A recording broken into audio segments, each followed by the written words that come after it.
Dear students, so this problem is given in JNTUH External Examination July 2021 in Engineering Physics subject.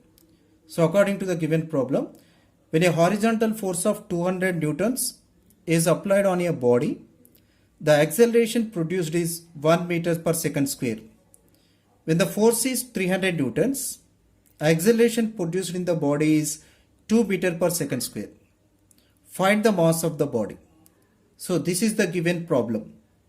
So according to the given problem, so I am assuming m is the mass of the block on which the horizontal force of 200 newtons is applied. When 200 newtons force is applied, then the block gains an acceleration of 1 meter per second square. So according to the frictional force, so the frictional force is acting between the surface and the body in opposite to the applied force. So the block is moving in this direction and the frictional force is acting in reverse direction.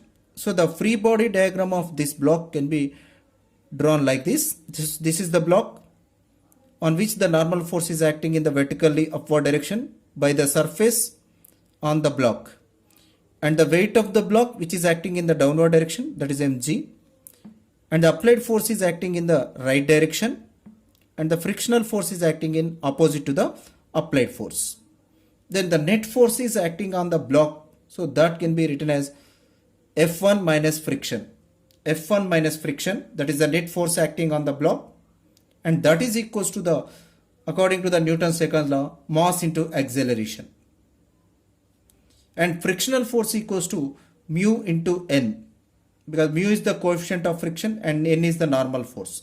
Then we can write F1 minus mu n is equals to ma1. It is equation number 1.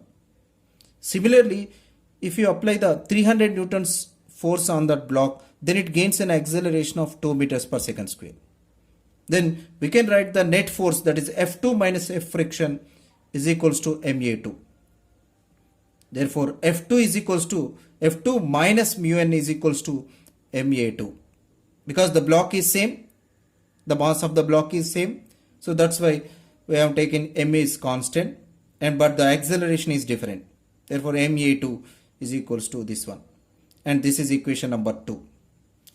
And subtracting equation 1 from equation number 2, then you get F2 minus mu n minus F1 plus mu n is equals to ma2 minus ma1.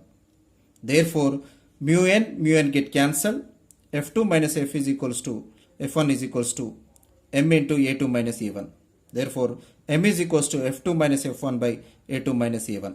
Therefore, m is equals to 300 minus 200 by 2 minus 1. 300 newtons, this is the, it is in SI units, and 200 newtons, that is also in SI units, and the acceleration is also in SI units. That's why no need to convert any units. 300 minus 200 by 2 minus 1, therefore that is equals to 100 kg. So this is the answer for this problem.